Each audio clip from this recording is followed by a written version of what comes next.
Week 6 in college football. Let's start in College Station.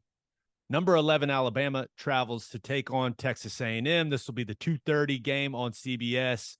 Bama is currently a 2.5-point favorite, which Alabama is not favored by that few points really ever, right?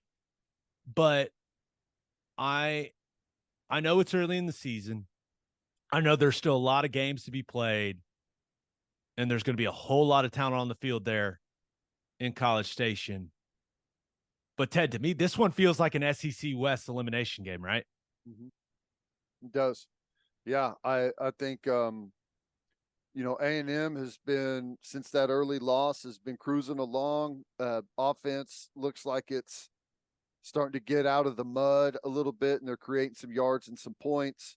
Now they lost their starting quarterback, but there's some signs of life right now. But the other thing is Alabama has been able to enjoy life outside of the spotlight a little bit after the loss to Texas and kind of how they responded in the next week. A lot of people have left Alabama for dead.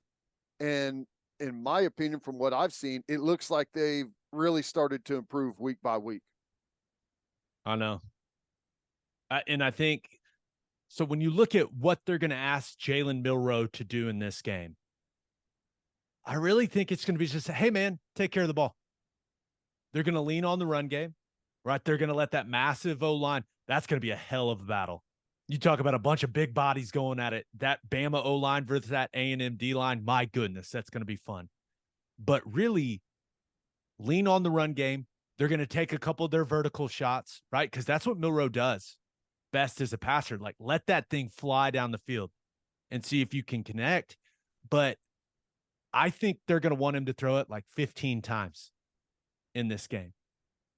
Now, that may not exactly be what you're signing up at wide receiver when you go to play wide receiver at Bama, but hey, you got to do what you got to do to win football games. And if they can get into an offensive rhythm with Milroe, then I expect Alabama to win this game. Now, on the other side of things, right, Wegman goes down, but Max Johnson looked really solid against Arkansas.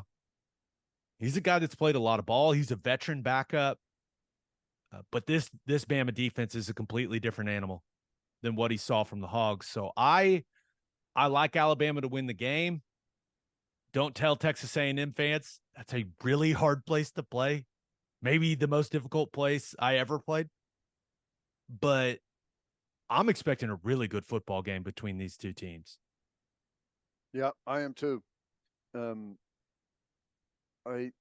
This is one of those that feels like maybe it's similar maybe to OU and Texas, that the game is actually going to be won or lost kind of in the margins on like mistakes or penalties or special teams gaffes or explosives. Like outside of like your traditional offensive defense, something is going to have a big influence on the game. Right. And that's, I think A&M has to get those breaks or they're going to get beat by a touchdown plus, because you think about that Arkansas game, pick six, had a punt return for a touchdown.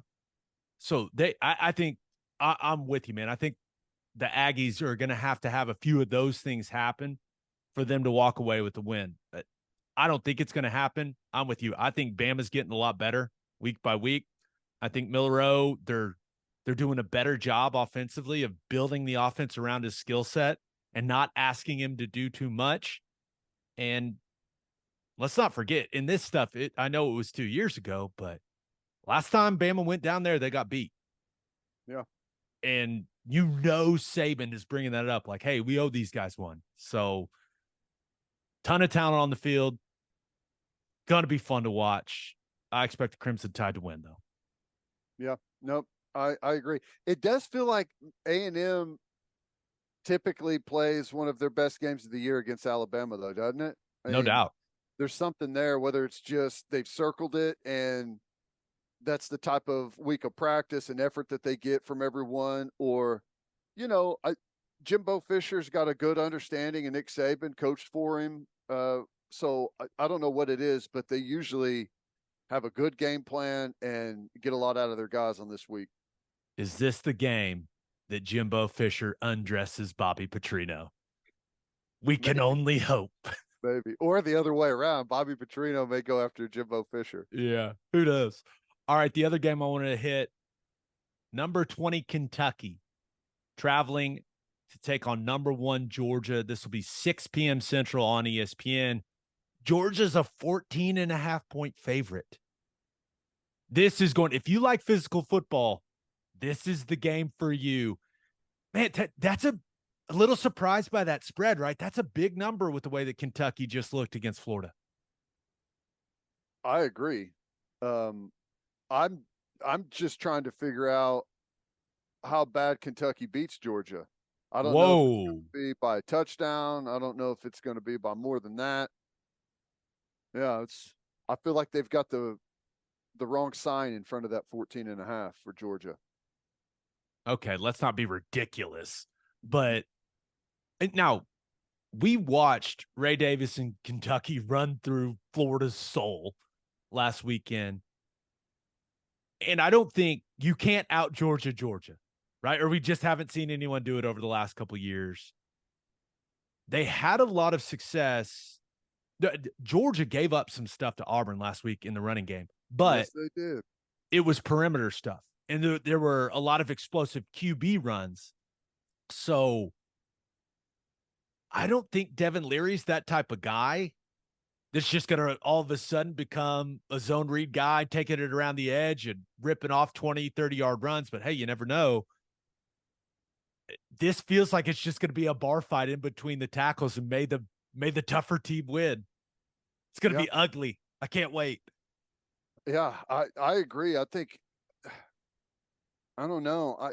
I've sensed weakness with Georgia most of the year, and it's hard to tell if it's weakness or if it's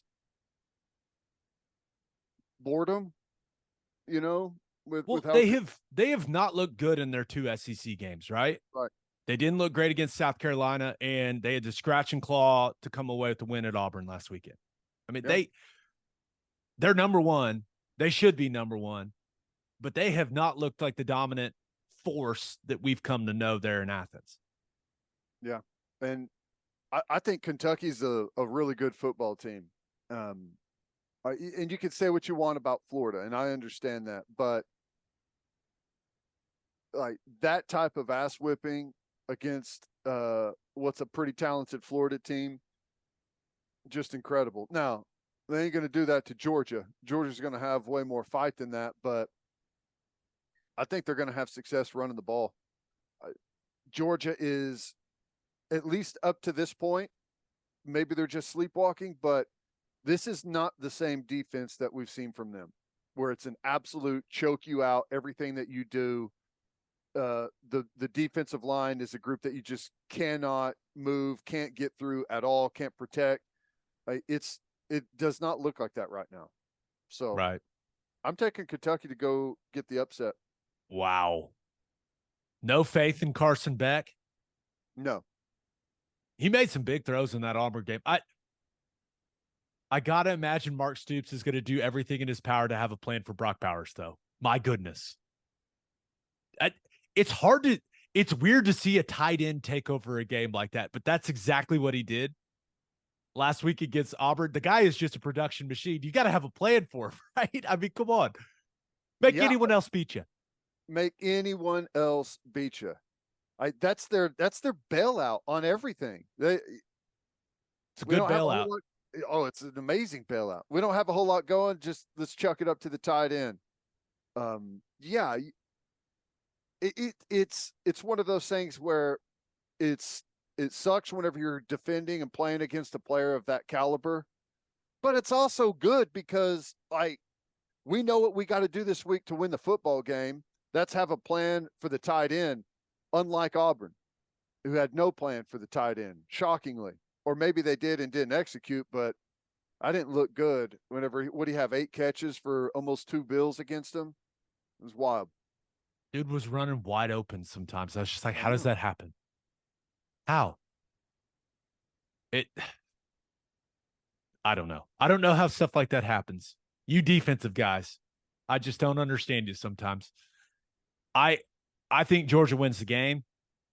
I think that crowd is going to be rolling, but no chance I would lay 14 and a half in that game. Just no way.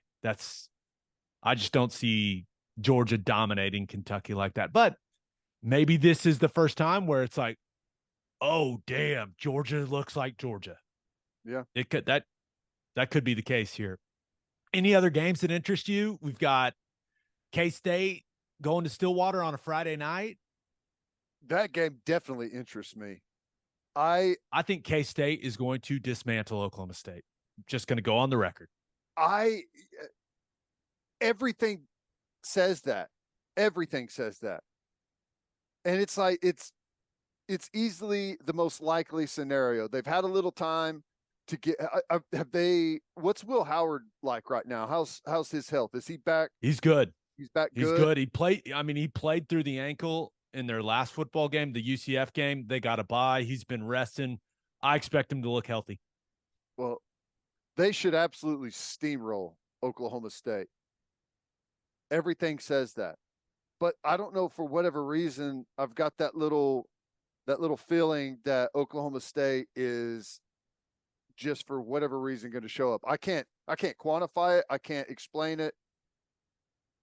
I can't tell you that there's some matchup that they're going to take advantage of. I've got none of that, other than some.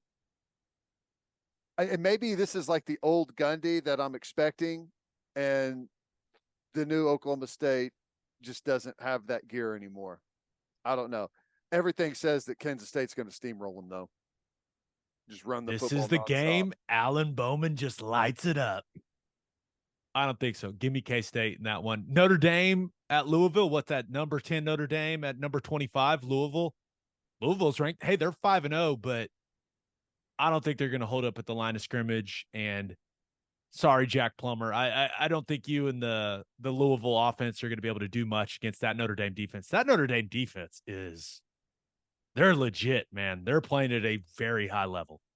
And you have Notre Dame may be the most battle hardened team in all of college football at the moment, right? With who they've had to play. They've had to play some really difficult opponents, and it's going to continue for them. But I feel like Notre Dame's going to get it done. We've also got number 13 Washington State at UCLA. UCLA is a 3.5-point favorite. I mean, did Cameron Ward die or something? What am I missing here? It must be that huge home crowd that UCLA draws that could really turn the tables in a game. I have never. That is my only Rose Bowl experience. Right. I was still playing when OU played in the actual Rose Bowl against Georgia in that classic. I have never been more underwhelmed by a stadium in my entire life. Like, the expectations I had coming in, it was an OU home game. It was ridiculous. Yeah. It has to have gotten better as they've gotten better since then, right? But there ain't going to be 100,000 in there for that game. Not with Washington State coming to town. The UCLA defense has looked really good, but is Dante Moore and the Bruins offense, are they going to be able to keep pace with Cam Ward and the Cougars offense? I have my doubts. But yeah, I saw that number. I was like, what am I missing? What did the odds makers know that I don't know? Washington State's on a mission this year, man. That's a good football team. I like their coach, Dickert. Yeah. Coached really well. That man's saying some stuff with his chest in post-game press conferences too. He is.